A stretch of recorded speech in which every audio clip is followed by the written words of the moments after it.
Hey everybody in Progress Report land, that's Manchester Hooks at Auburn. We have our own land now. That's we have awesome. our own land. Yes, we have our own land. It's a sweet land. It's been our land for 11 years. My goodness, that's hard to Over believe. 11 and a half, working on 12. 11 and a half. My God. Well, we're not the most senior show on the network here, but we are long term, that's for sure. And summer is hurrying by. Oh my, how it flies by. And it's Wednesday, so we're back.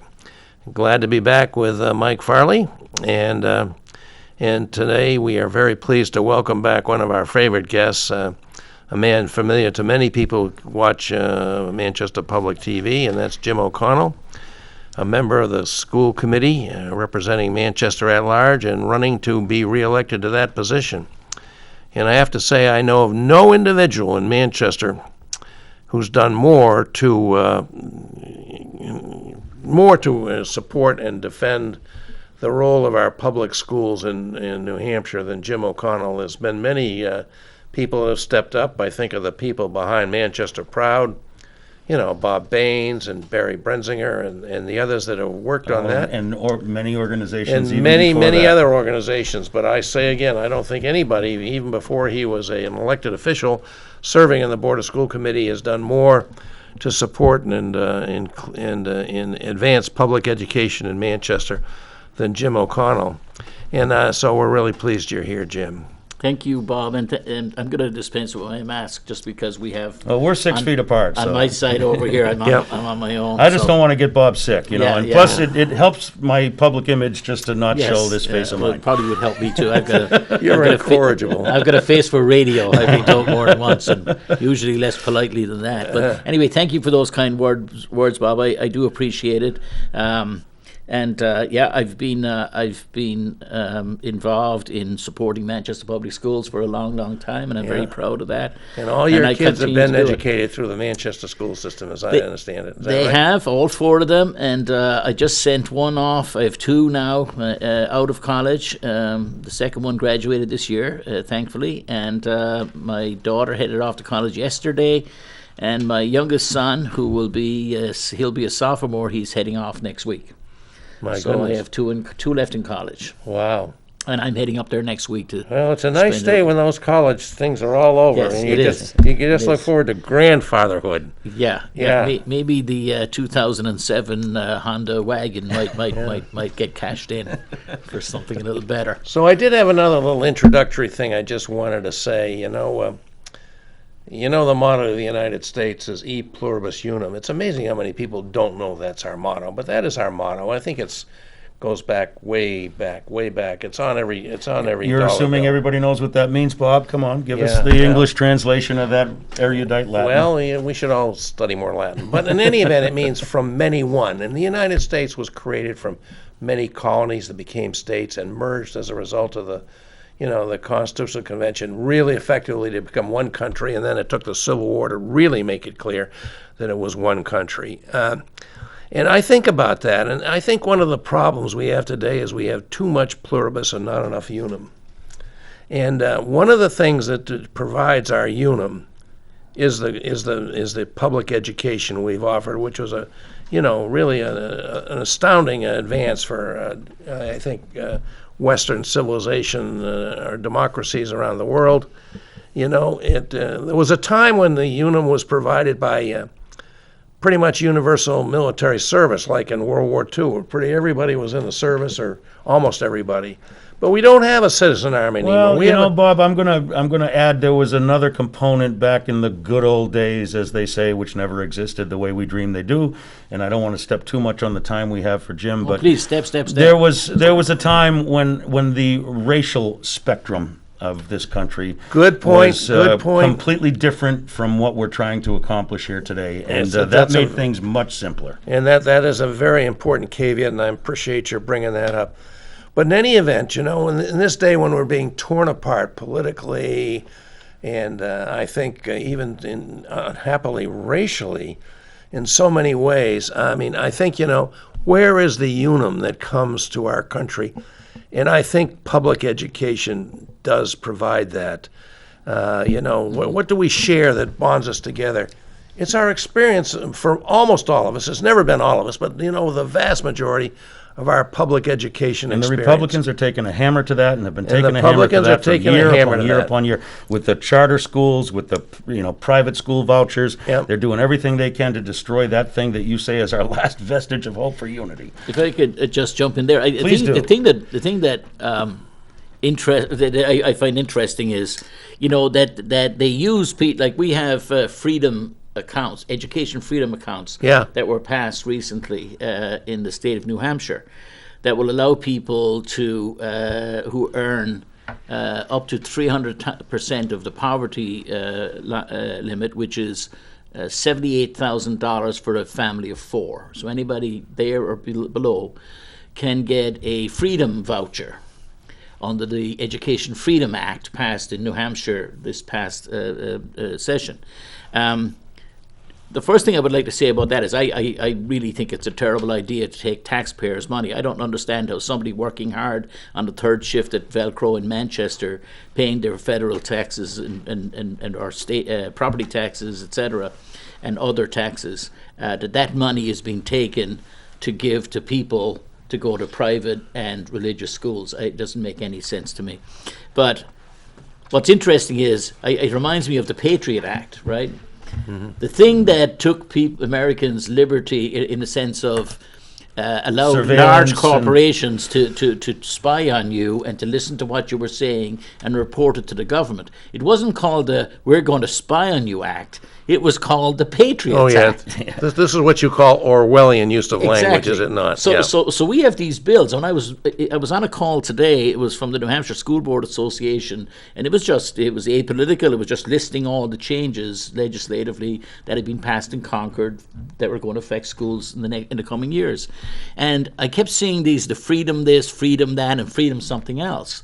So the bill that's going to take your tax money and it's going to give it to someone to send their kid to a private or religious school is called the Education Freedom Act.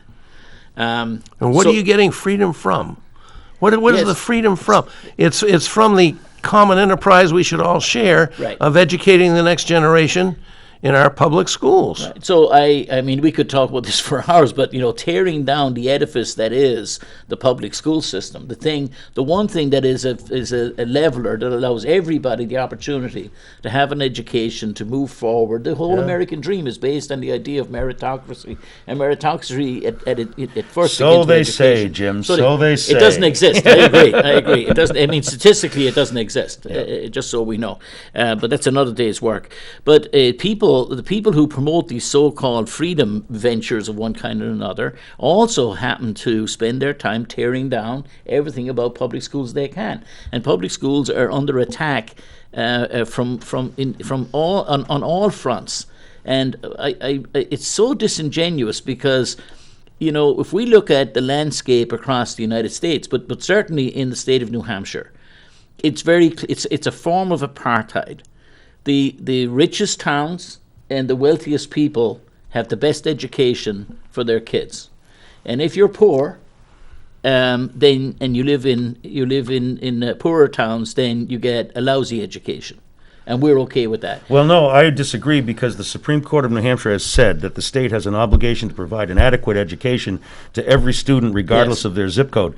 So those two things can't be true, Jim. Well, they can, because we've played a lot with inadequate education, and I'd like to go back because we've added something. I'm serving this up for you, Jim. It's like, I feel like Roger Federer, but they're all easy shots.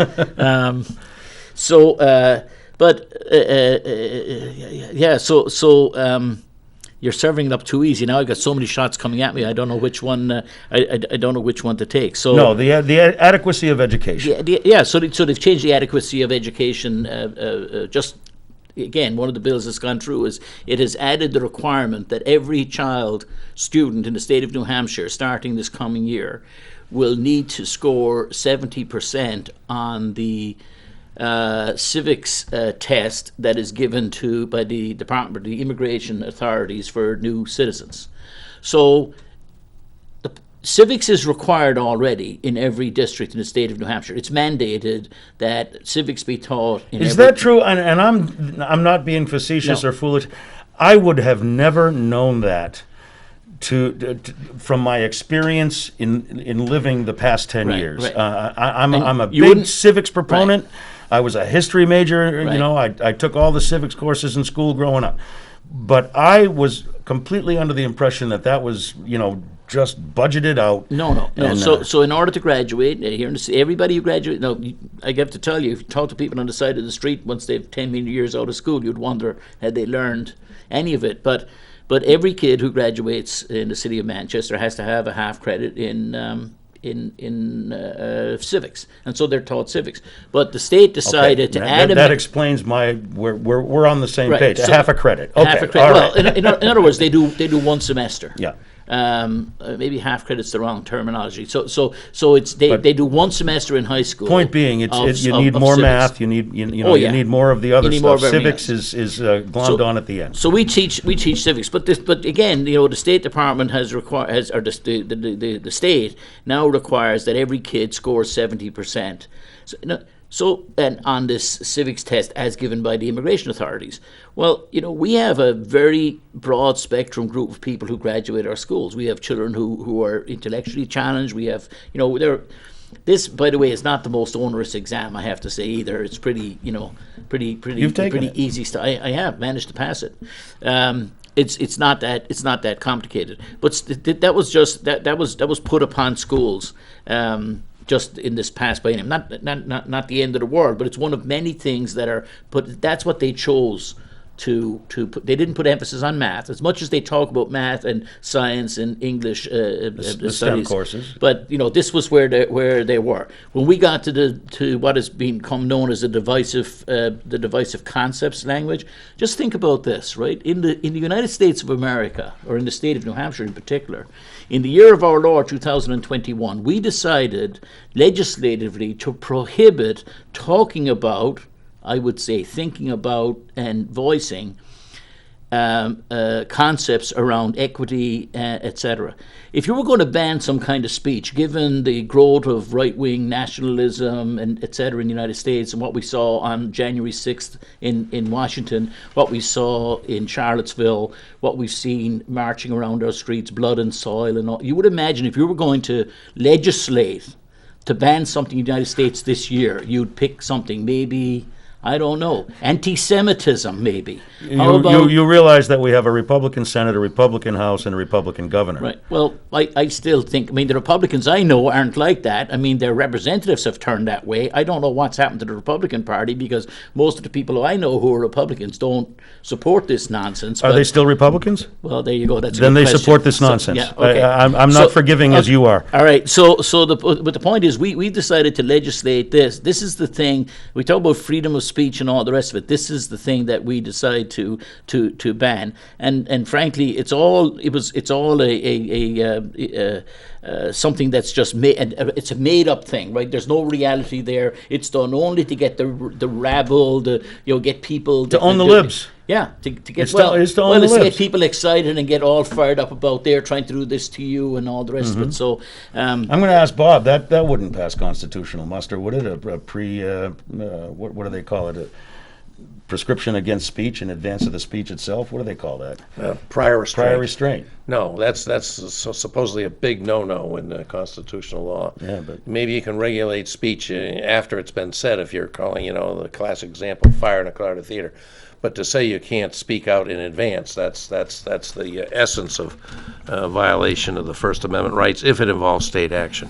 but if we look at the talking about the things, and it's just because they're top of mind today because of having reviewing these the state legislation. they put it all in one basket right in front of you. They huh? did. They said So the quiet stuff out loud. I didn't know I didn't know where to look, and there were so many things. And I was talking about today. There's the ESSER funds, or the funds that came from the federal government to respond to the COVID crisis and to make up for lost education opportunity, etc. That was sent to Manchester or sent to the state.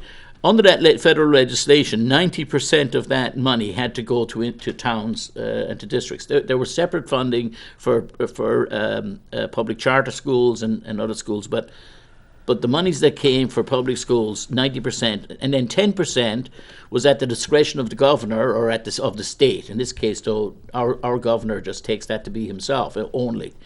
He doesn't even consult. There with is the a fiscal executive committee, council. but He ignores it, right? And I don't know why everybody lies down and lets this happen. But so. So today, I was reading that he has taken $6 million, $2 million this year, and $4 million next year to give to what is called Prenda. And Prenda is an organization that basically they want to be the Uber of education. So what they do, you need 10 people or so to get together in your living room. The facilitator doesn't need to be educated, doesn't need to have any degree or any education of any kind. They simply, they just simply show up and say, I will do this. And it's sort of an enhancement to homeschooling. So if you're homeschooling, instead of doing it all in your own living room, you join with 2 other families. But they take a big cut of this. So in the state of Arizona right now, this organization... It's a for-profit organization? Yeah. Yes, so this organization is under investigation by the Attorney General of the state of Arizona right now, because what they're doing in Arizona, just listen to this, and just bear with me for this. What's happening in Arizona, what's under investigation is they have an online charter school that gets paid money. If the parents decide to go to charter school, but it's online, there is no building. They just go on. They're going to do online education. And they get paid by the state now. The money comes out of public schools and goes to this private entity that's doing online charter school. The online charter school has become basically like the recruiter for Prenda. So they don't do any education. They take their student, they hand it off to Prenda, which is some man or woman in their living room with 10 kids and another pod over there and another pod in that corner, another pod over there. No curriculum, no educational requirements. Just you're going to sit there and do and talk about whatever you want to talk about. In the state of New Hampshire, Governor Sununu has taken our money, the money given to us by the federal government, and decided to... Given back to us by the federal government. Given back to us by the federal government. He's decided to give it to Prenda, $2 million this year, so it represents $5,000 per student, and $4 million next year. So I didn't finish my point about Arizona. In Arizona, the charter school is taking the charter school public money, and Prenda's taking the Prenda money. They're adding it together. It's $8,000 per student. So you put 10 people in your living room, you get $80,000 from the government to have the 10 kids in your living room, and you don't have to do anything. You could sing songs. When you say from the government, is this both state and federal government? State. Well, so because of the money that came from the federal government in response to COVID, there's federal money commingled, but this is state money. That is just like the freedom accounts. I never heard about this. Well, if you Google, I'm not happy to hear about it, but I think it's a good thing. If you Google Prenda, if you Google the state of Arizona and the state of Arizona, you'll find the information there. But on the freedom accounts, and I understand, I can understand the rationale. I know why people, look at freedom accounts, and there is an argument. I'll make the strongest argument further, which is, I have 3 kids. I'm not sending them to the public school. I'm sending them to a private school. Therefore, I'm saving the taxpayers' money. Why shouldn't I get some benefit? Yeah. That's the strongest case, and I understand that case.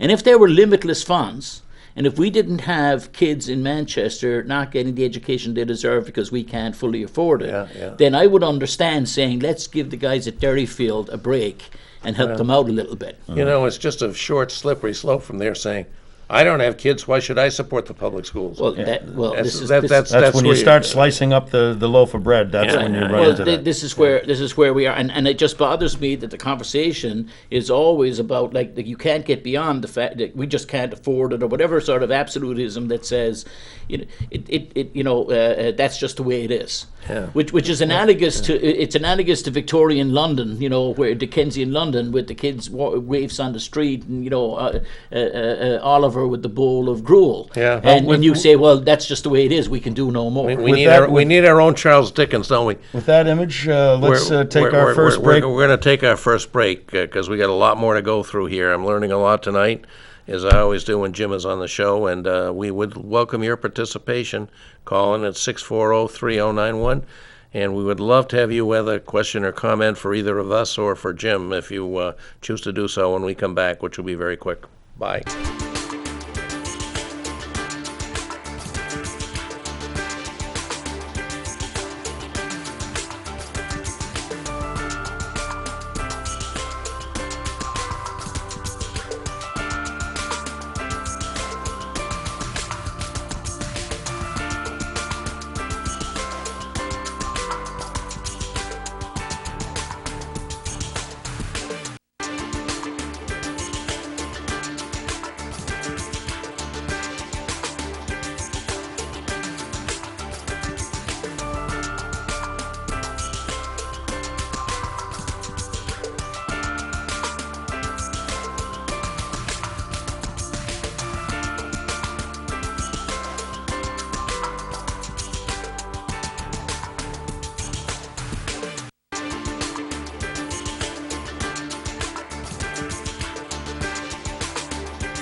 Hey, everybody, welcome back to the progress report for this Wednesday in August, August 18th, and we are very pleased to have back one of our good friends and one of the real contributors to our city, particularly in regard to defending public education in Manchester, Jim O'Connell, school committee member at large, seeking re-election to his seat, and I certainly hope he gets re-elected because he's been a passionate defender of public education, insightful and knowledgeable to go along with that. And so we were, just before the break, I was, you were going on about, it's just devilish the language these people bring up, the Patriot Act, the Freedom Accounts. All of this is premised on the idea that somehow our public schools are failing us. Mm-hmm. That's the assumption. And the public schools are frozen in time. They don't innovate. They don't come forward with new ideas. It all seems to me like a big pile of crap. It is. And you're on the school committee. Maybe you can tell us about that. And tell us about what could happen in Manchester as a result of the legislation that you and the Croydon decision. I can tell. So the idea is like no institution is perfect, right? There's always going to be room for improvement, yep. And there is much improvement going on within Manchester schools. There needs to be more. They're not homogeneous. And they deliver education to the students of Manchester and do it very well. There's plenty. I don't want to get into the kumbaya sort of rah for Manchester schools that we're doing everything great and we don't need to do any more. We need to do a hell of a lot more. But given the constraints upon the system, there are great people working very hard. Getting a lot done with a little. Getting a lot done with a little. That's well put, Mike. So and we're working as we need to work, to do what needs to be done. But to go back to the Croydon decision, just to talk about legislation that you brought up that was passed in this, of the many acts that were passed, and just one small big picture item is for people who are anti. They're constantly, the mantra is strip out regulation, make government smaller, and that's the answer to everything. You say, what are you going to do about business in Manchester? Well, reduce regulation. What are you going to reduce regulation? If any of you really care and you go and you look at the regulations that that Governor Sununu and the current House and Senate imposed upon your public schools in the last 6 months. They have added paperwork and regulation left. Do you know one of the things, let me go back to, one of the things is that they were trying for the last couple of years to pass a piece of legislation that said that any school district in the state of New Hampshire must report to the state of New Hampshire any empty or underused buildings that it has, and it must then offer them to any public, for profit or not, a charter school, and the charter school would have to have first dibs, would have to be offered it first before it could be used for any purpose. Now think about that. This is the state of New Hampshire coming into Manchester, deciding what we're going to do with our school buildings, and we have to offer them to some perhaps for-profit company out of Arizona that's going to open a for-profit school in it before the city of Manchester can decide what it wants to do with its own buildings. Now that didn't pass, but what did pass is, as of the 1st of January this coming year, the city of Manchester has to report to Mr. Edelblut and the State Department of Education. He's our Commissioner of Education. He's our Commissioner of Education. The city has to report any unused building in the say Hallsville. We must report it to the state so the state can keep a list of any unused school buildings in the city. So they couldn't pass we want the list of buildings and this is why we're going to use them. So now they've just passed, we want your list. So they have, you talk about... With no restriction on what they can do with the list. So what bugs me is the people who are out there tonight and rambling on Facebook, and the people who are shouting at each other and they're talking about states' rights and individual rights and local control. And again and again and again, the representatives that they have yard signs in their front yard for are up in Concord imposing mandates based on political ideology. Explain to me why the State Board of Education in New Hampshire, that we, the people of Manchester, need to report to them what our buildings are, what we're using them for, which ones are empty and not. That's a requirement. If somebody only spends 10 minutes on that report this year, that's another report that must be written and sent to Concord. What is the purpose of this? I guess maybe you could argue, maybe a devil's argument here, but that so what's the harm of reporting you've got empty school buildings to the state?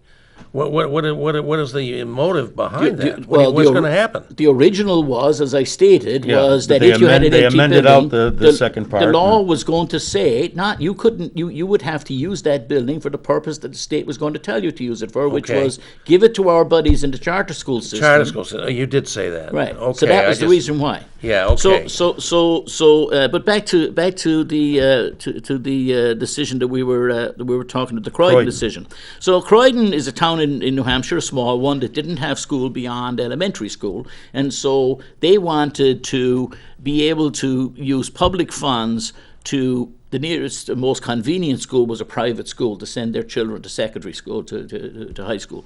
And so, but legislatively they couldn't do that. So there was a law passed a couple of years ago to allow Croydon and every other town that if the school district didn't have the grades available, that they could actually take public taxpayer money and give it to a private school. So that happened a couple of years ago. What happened this year is we just have expanded that. So now any public school can, if it doesn't offer the service itself, it can take that money and give it to not just a private school, but to a religious school. And that religious school can charge tuition over and above what the town is willing to pay. So that's where we got to. So Jim, I'm going to put a pin in that. We'll get back to it if we need to, but we have a caller, and we love our callers. Welcome to the Progress Report, caller. Yeah, hi guys, how you doing? Not Great. bad. How are you? Good. This question's for Jim O'Connell. Jim, I think you're so ambitious and so passionate. I'm glad you're here in the city of Manchester. Thank you. 2 points. We talk about they have to show what the rooms are being used for. But I think we should take a look at what's being used up in Concord at the Department of Education. I haven't been up there in a few years. I'm an educator here in New Hampshire. But the last time I went up there, boy, what a big building that is. And from my perspective, what the heck are they doing up there? In that huge building, the maintenance alone must be incredible. They should write you a report or us a report saying what their empty buildings, their empty rooms Right. in that place are. And the second thought was, That's a good I one. heard a while back somebody was mentioning taking Central High School. SNHU was very interested in turning that into like a plaza with a high school there, with a college there, and really upbuilding that up to a pristine area. Because right now it looks like a dump, let's be honest. You drive by Central High School and it should be bright and cheery like SNHU's. And I was wondering why they didn't choose to take the SNHU money and move forward and make that into a beautiful, nice educational, civic, beautiful area. Like your show, since thought I'd throw in a couple thoughts. Not that you need any help talking. But maybe we could move the direction to that for a couple seconds. Thank you. And the rest of you too. Thank you for the call. Thank you, Excellent caller. observation. That's an and, excellent call A and, really good question. And really Yeah. good, yeah. I'm going to have, next time I see Mr. Edelblut, I'll ask him for a report.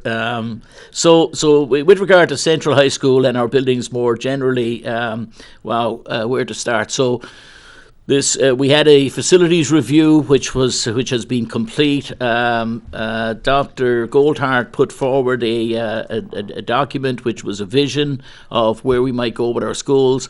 He has proposed in that vision, and it's not an end state, it's just a beginning point. He has proposed building one new high school for about 3,500 kids, reimagining Memorial High School as a career and technology high school, reimagining Central as an academy of performing arts and music, getting rid of the Burns building, building teacher housing there, adding parking at the back, doing some eminent domain, and moving the district headquarters into the Classical Arts building.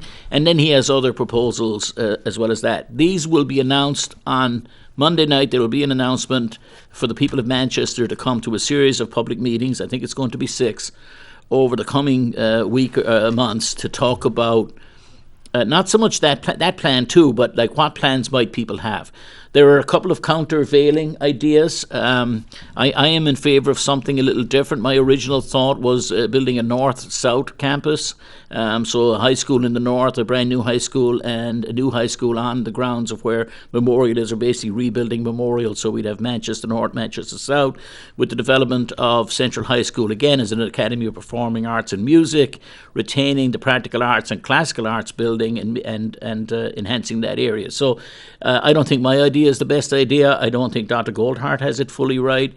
I think that there is wisdom in the people of Manchester to come up with a plan. And by the way, we're just talking about high schools. We have more important work to do, really, in terms of our elementary schools. A number of them have significant issues, and we need to stop wasting money, and the taxpayers' money. We've been sweating the asset for a long time. And so I could talk about that at great length, but, we have proposals to put, we have buildings in Manchester without double glazed windows on them, so they're not thermal windows. We have single sheet glass windows in classrooms in Manchester. Just believe that or not. We have school buildings whose walls are 4 inches thick with no insulation. That's the reality in Manchester today. And the taxpayers of Manchester are spending any money. There's a proposal to put $600,000 into one of those buildings to reglaze, re-window it, into walls that are 4 inches thick that don't keep the cold out. We're in Manchester, New Hampshire. It gets a little cold here. So anyway, That sounds like throwing money down a money yeah, pit. so That we doesn't have make we have a lot lot, of and there's a wonderful opportunity for Manchester to take a big step forward here, whatever we do. There's a third idea which originally wasn't on my screen, but the idea is to reimagine our current high schools and say, what might we do with them? And if you, as an example of this, and I don't want to take up the whole show with it, but to give you an example. In West High School today, you'd say, what might we do at West High School? The first thought is, what's wrong with a 1,500-person high school? Is there anything wrong with that? Like if we had 3 1,500-person high schools, what's wrong with that? Is that, or 3 1,200s? Is a 3,700 better? Is 2 24s better? So that's the first sort of discussion. But let's picture West High School just for a moment, and the same applies to others. But for the cost of building a new high school, which I really like that idea, I have to say, but I want to represent other people's thoughts. West High School, imagine this if you will, Allard Drive, where the football field is right now at West. Right next to Allard Drive becomes the new primary entrance to a new West High School. There's a multi-story parking lot built there next where the tennis courts area is. Eminent domain, we take Schuyler to Hecker Street, that's the block on the north side of West High School. And there we build a 3-story glass and aluminum, modern, see-through set of labs, science rooms, etc. And when you pull into the parking lot down on Allard Drive, there's a series of escalators like you would have at an airport that bring you up and over the top of the road, just like at CMC, on covered walkways into a new atrium entrance to the new West High School. And then you redevelop the front. Now when you drive down 293 and you see kids learning and moving around and you'd say, oh my God, look at that building right there.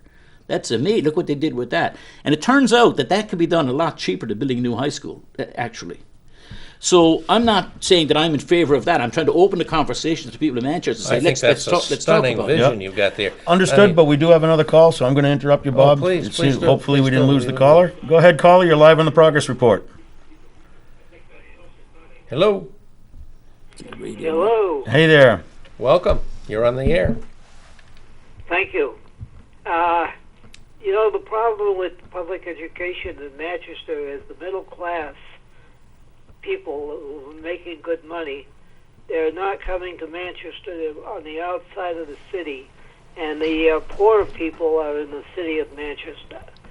And the quality of their education, well, when you have 15% of people living on having grade level education in math and in English, and you have the people that, well, you know what I mean. Yeah, Yeah, I don't. Yeah. That's all right. I think so. Have you got more you want to say, or you're just going to leave us with that and want us to comment on what you presented? I guess Now, that's, I think if we can kind of try to package that up, you may have more wealth in the suburbs. Yeah. And as a result, when you have less wealth in an inner city situation, we are, we're small, but we're a big city. Yeah. We have all the problems of every big city. Yeah. You just don't have the resources necessary to provide the better education. I don't agree. So that's about that. I don't agree. Fair so, enough. So I spent some time this weekend arguing with people about poverty, and someone questioned whether there was any poverty in Manchester. And believe me, I've seen it. I know there's poverty in Manchester. No question about that. I also know that there is great wealth now in Manchester. Manchester is a booming city. If you look at if you look at the demographics, just look at what's going on. The number of people who've transferred into Manchester in the last 4 or 5 years, and particularly since COVID, there's been an influx. Property prices in Manchester are up 23% year over year and growing. If you go to like the Mills West or something, I don't know what property prices are over there. An apartment for two is probably 1,600, 1,800. The corner of Bridge and Elm, it's 1,600, 2,000, 2,200 per apartment. You go to Bill Benny's development at the old Citizens Bank building, all expensive condominiums. We're building 200 plus units right opposite the entrance behind Murphy's tap room. There are 200 units going in there. There are units going in across the road from the Market Basket. We've got the new development on Old Willow Street. On Old Willow Street, yeah. None of these places are cheap. We have a problem with affordable housing in Manchester, no question about it. But the city's working on that too. They're taking RFPs for the two parking lots. Anybody only has to walk downtown tonight and go into the maybe 100 or 50 or whatever it is, bars, restaurants, facilities scattered around Greater Elm Street, and they're all busy, they're all doing business. I don't want to be rose-tinted glasses, but there's money in Manchester. I got to tell you, the wonderful people at Holloway Mercedes down on South Willow aren't going broke anytime soon because they can't find people to buy $70,000 Mercedes or whatever they are today. So I don't live in Clough-Cuckoo land, but I also don't live in the woe is me, Manchester's an old mill town and our better days are over and we all got to pack up and leave. That's just nonsense. Well, with that powerful response, we're at another 20-minute mark. We want to take a break, and I'm doing this because I want to get to the Manchester Schools opening. We've been trying to do that for two segments, and we're going to lead with it in the next segment, folks, because that's on people's minds. We're sending the kids to school. There's a lot to talk about. yeah.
Folks, this is the progress report for this Wednesday, August 18th, and we're on to our last segment.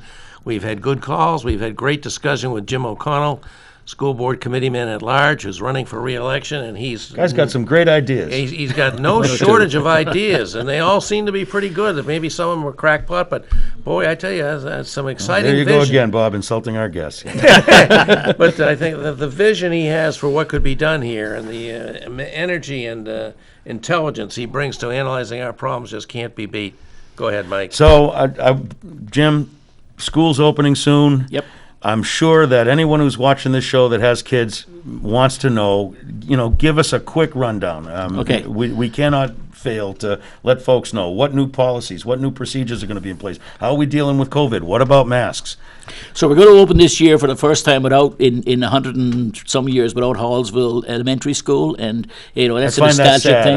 It is I sad. went to OLPH. It's always sad when you lose a school. So and so I just want to recognize that, give a nod to that, because it's important. Our history is important as our future.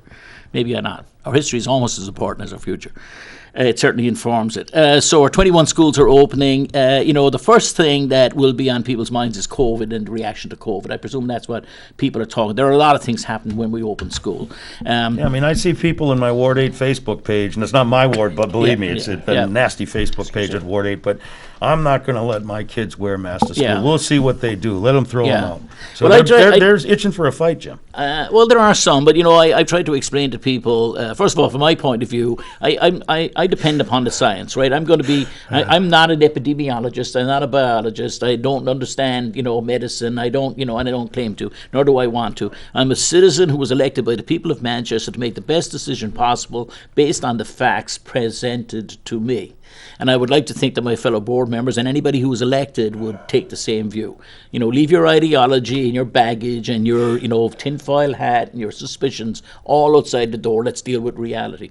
I've said to people that there are as many people, the people who, like, I'm not wearing a mask for whatever reason, if they were to look at my inbox, there are as many people who are as adamant and as loud saying, my kids have, we have to have masks in our schools because of whatever. Mm-hmm. And so whether that's a third or 5% with the 90 in the middle, I don't want to speculate.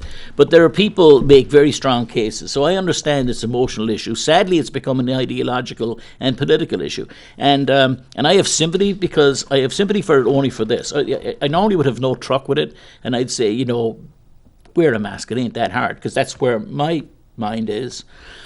But I do understand people who have all these fears have built up about what these terrible things that might happen because of a mask, etc.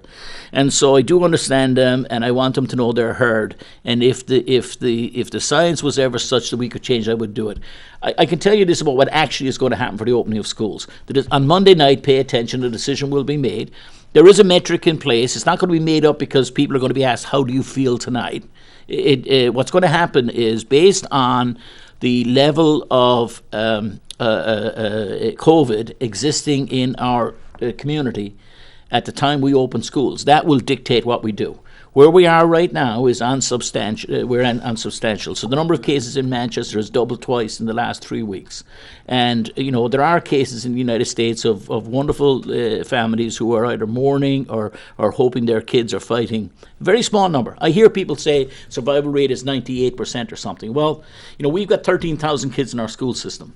A 98% survival we'd lose 2 out of every 100 kids. You can do your own math at home. And if you can't do math, we have adult education classes that will help you with that.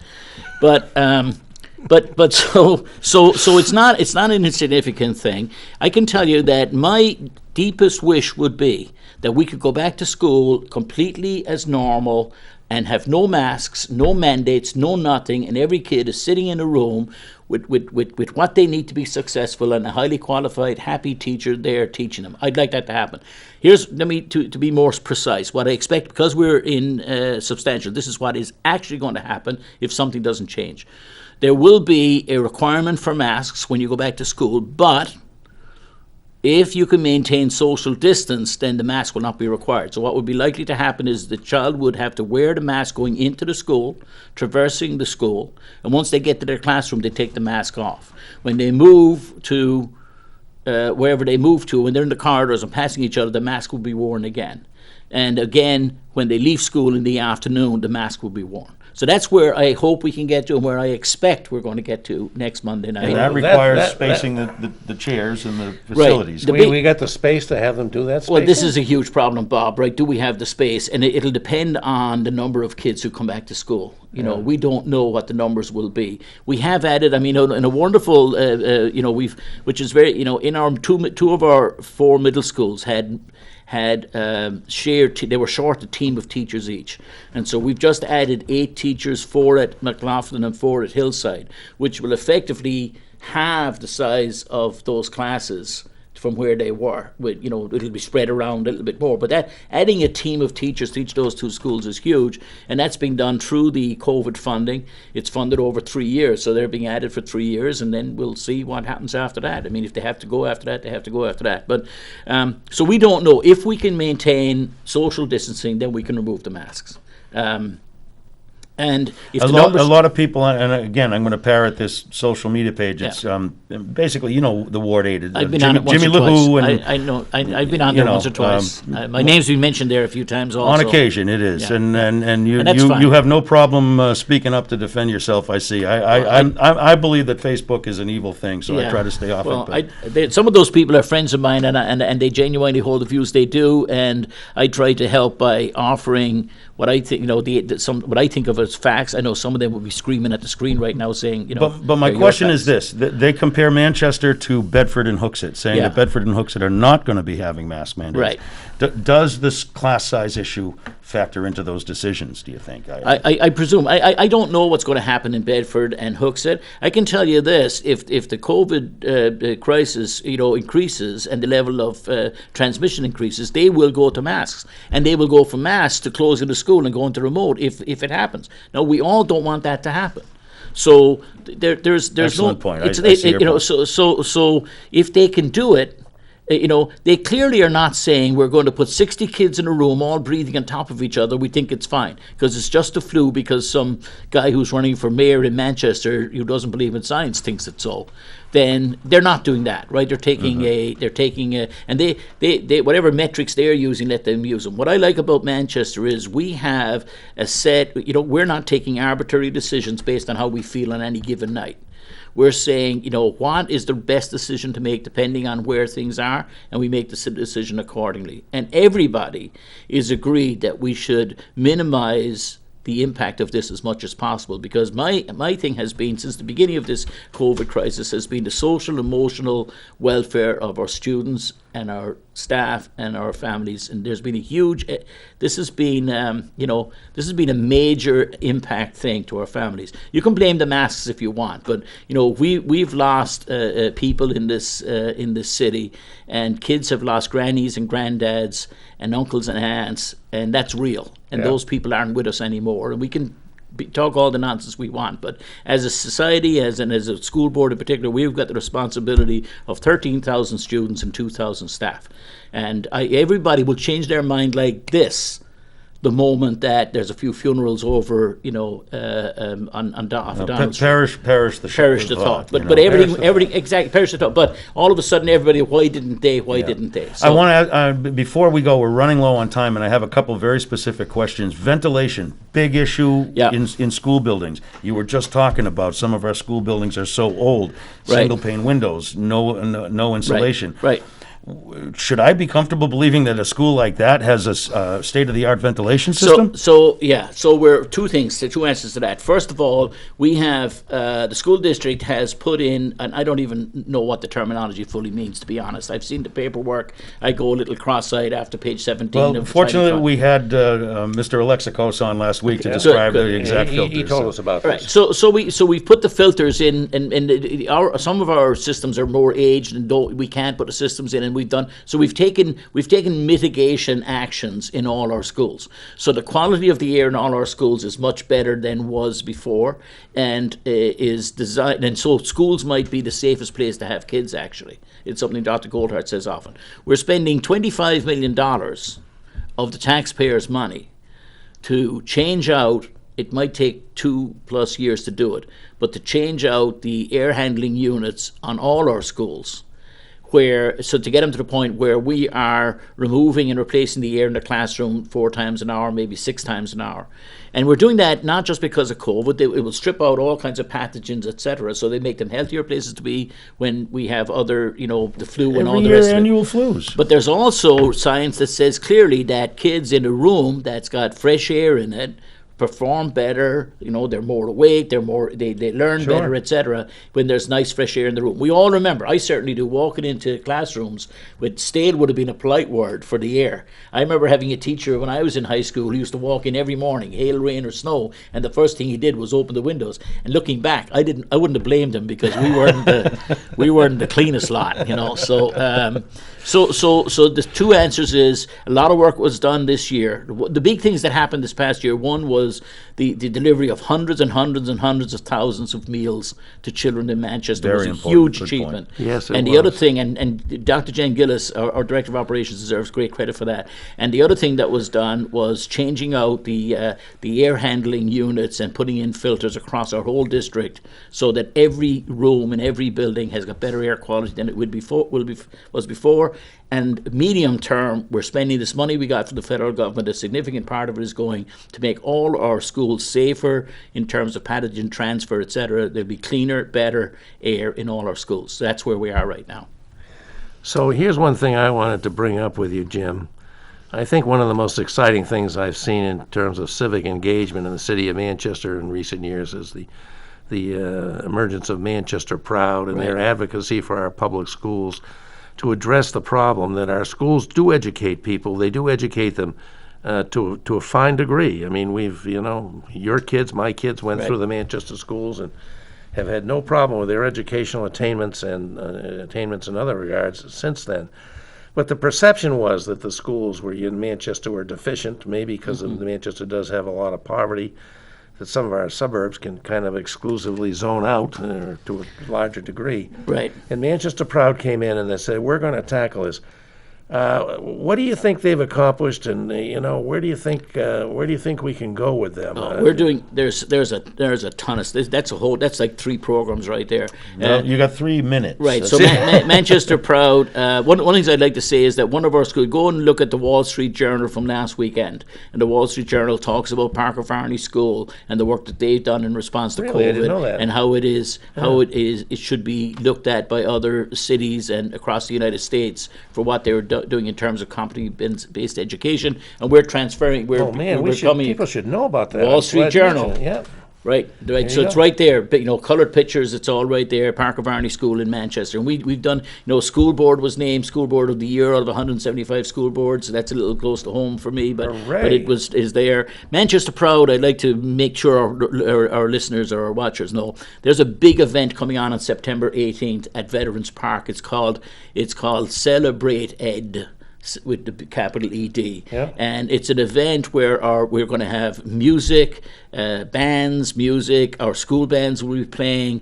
We have not vendors, but people who supply services to the Manchester School District. From, you mentioned SNU to Amoskeag Health to Gear Up to Bring It. To all the programs are going to be there. Kids are invited from all around the city. Trolleys will be running from JFK Stadium, from West Side, from Goslar and Parkside, from Eastern Ave, Carrazzas Ave on the other side, and other places for free for the whole day, bringing people to that side. It's being facilitated by Manchester Proud for the school district. All the schools we represented there, principals, teachers, extracurricular programs.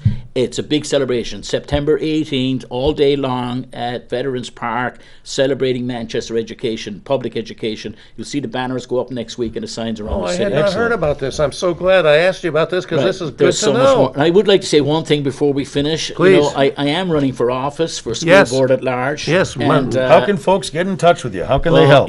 They can help. I'd love some help because it is covering the whole city is not easy. O'ConnellAtLarge.com is my website. You can get me on Facebook, on Instagram,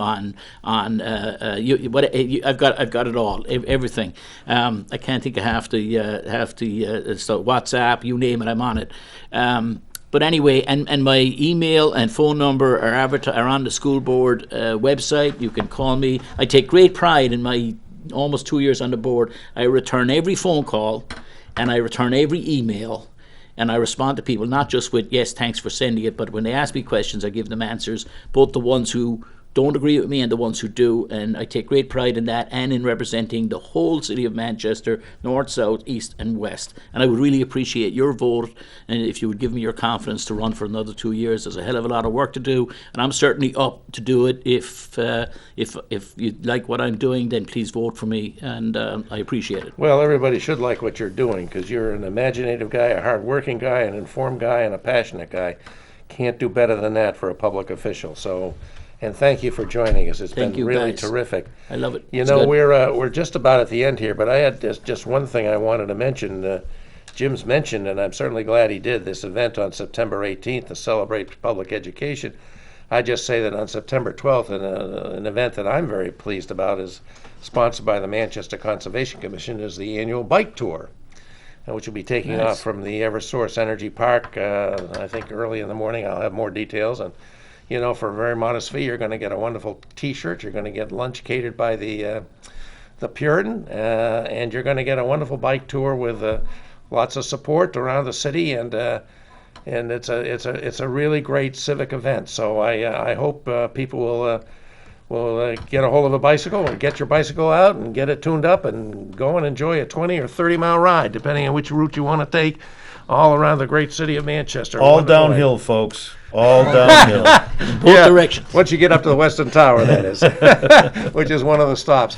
So this has been a terrific program, Jim. Thanks so much for coming on. Thank you, We Mike. could not have had Appreciate a it. better program thanks to you, and we appreciate your service. May it continue. We'll see you next week, folks, with another edition of the Progress Report. Thanks to my good friend Mike Farley, and we'll see you next week.